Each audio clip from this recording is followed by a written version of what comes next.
Bonjour tout le monde, mon nom c'est Solange Thibodeau, alias Solange Bonheur, et je suis l'auteur du livre de la COVID-19 à la dictature mondiale.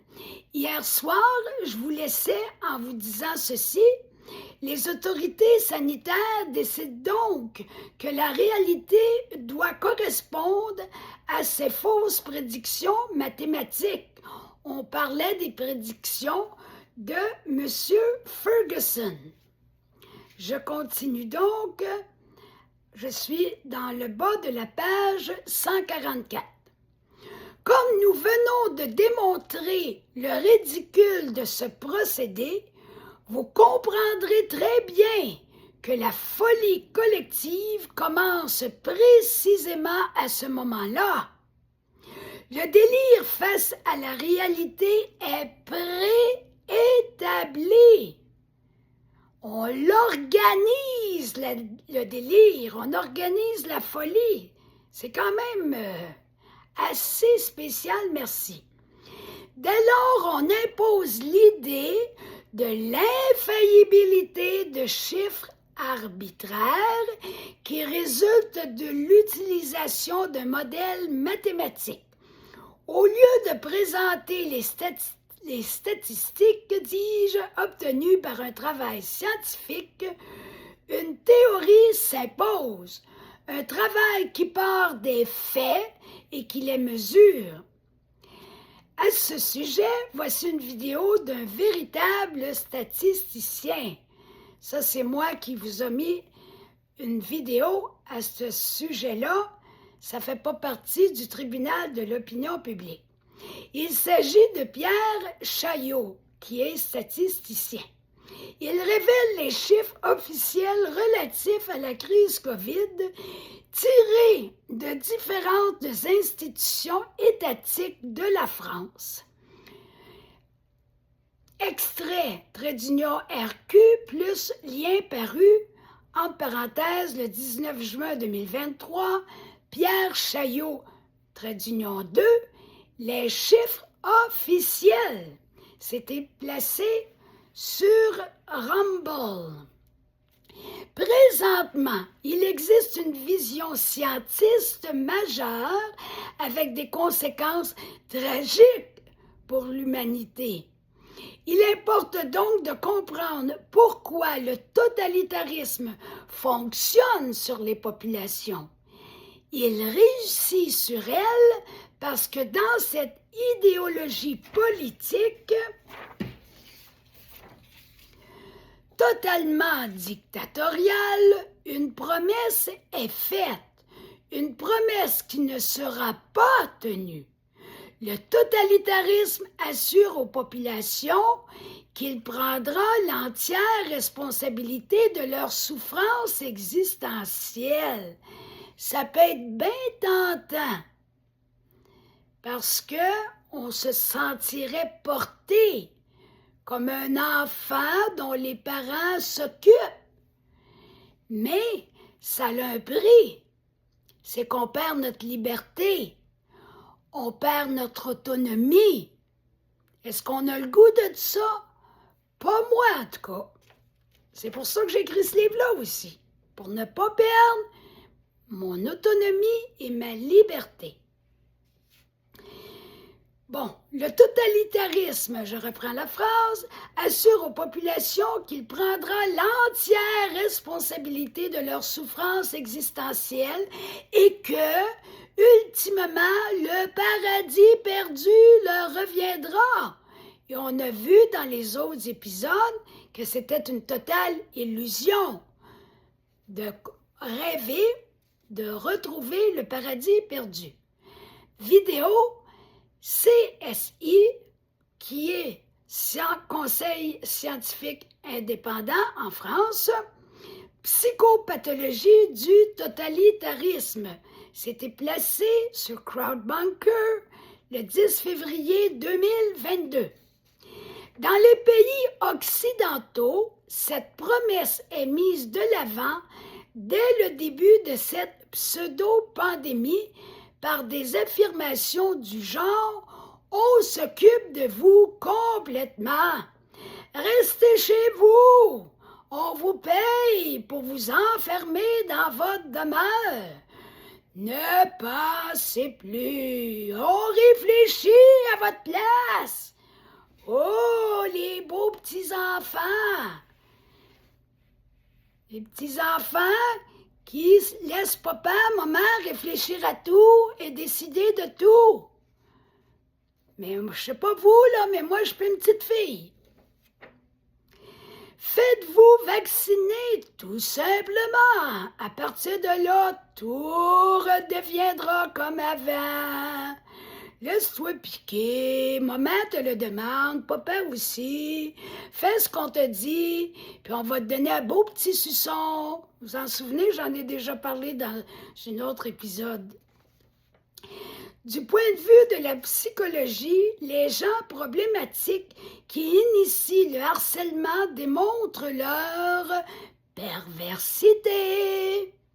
Ils possèdent des personnalités dites narcissiques. Dans le cas de la perversion, la responsabilité criminelle est évidente, car leur comportement ne provient pas de la construction d'un délire. Dans le cas de la paranoïa, la question est davantage discutable en raison d'un délire de persécution qui émerge de l'esprit déséquilibré du paranoïaque. En fait, la paranoïa est une forme de maladie mentale, alors l'esprit déséquilibré qui est dans sa paranoïa peut être très sincère, ce qui n'est pas le cas de ce que je disais tantôt, la perversion. Le délire se détache forcément de la réalité objective. Mais si la personne est sincère et pense que c'est la réalité objective, c'est pas un crime. Elle fait pas un crime, elle est juste victime d'elle-même de son problème de santé mentale. Autrement dit, l'individu pervers, là on parle de l'autre aspect qui est différent de l'esprit déséquilibré du paranoïaque, l'individu pervers parfaitement conscient de nuire, alors que le paranoïaque, lui, ne pense pas nuire, il pense être dans la vérité. Il ne l'est pas, mais il pense l'être. Alors que l'individu pervers, qui est un autre mot pour dire mauvais ou méchant, c'est ce qu'on disait autrefois, l'individu pervers parfaitement conscient de nuire va de l'avant dans sa méchanceté. Il entretient clairement, c'est volontaire là, il entretient clairement l'intention de commettre le mal. Contrairement au paranoïaque, le pervers, lui, ne croit pas au contenu de la folie qu'il propage. Il propage une folie, il sait que c'est une folie et il le fait consciemment, volontairement. Ça, c'est beaucoup plus grave. Il exploite plutôt ce délire inventé de toutes pièces pour persécuter l'autre. L'autre perçu comme un ennemi. Les instigateurs de ce développement dramatique pour les peuples vivent un rapport tordu au monde. C'est de toute évidence. Une connexion aux humains faite d'angoisse, de persécution, de rigidité narcissique dans laquelle les peuples deviennent pour eux des ennemis. Là, je vous ai mis un petit exemple personnel. En voici un exemple concret alors que Emmanuel Macron, en véritable déséquilibré, réagit excessivement à un message de Marc Doyer laissé sur son répondeur. Le titre de la vidéo le démontre tout de suite. Marc Doyer en garde à vue. Macron est-il fou furieux? C'était placé sur Crowdbunker le 19 avril 2024. Dans certaines perspectives eugénistes, il est même question d'une population mondiale considérée comme trop nombreuse, donc à éliminer. Quel raisonnement pervers, justement. Le système totalitaire fonctionne clairement selon une structure paranoïaque. Une psychose de masse est créée par des personnalités paranoïaques qui nécessitent de faire alliance avec d'autres types de personnalités pathologiques, notamment celles des pervers narcissiques. Là, je vous réfère au livre de Jean-Charles Bouchoux, à la page 250, on verra ça plus loin dans le livre.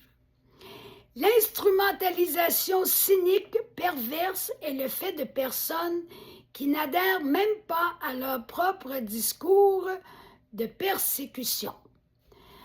C'est terminé pour aujourd'hui. Je vous invite à partager ma vidéo, à la liker, à vous abonner à ma chaîne YouTube et à aller vous procurer mon livre en format papier ou en format numérique en allant sur ma page Facebook à ma publication épinglée, la première de toutes, et vous aurez toutes les informations nécessaires et même mon adresse courriel pour m'écrire, me poser des questions et ça me fera plaisir de vous répondre. Alors à demain!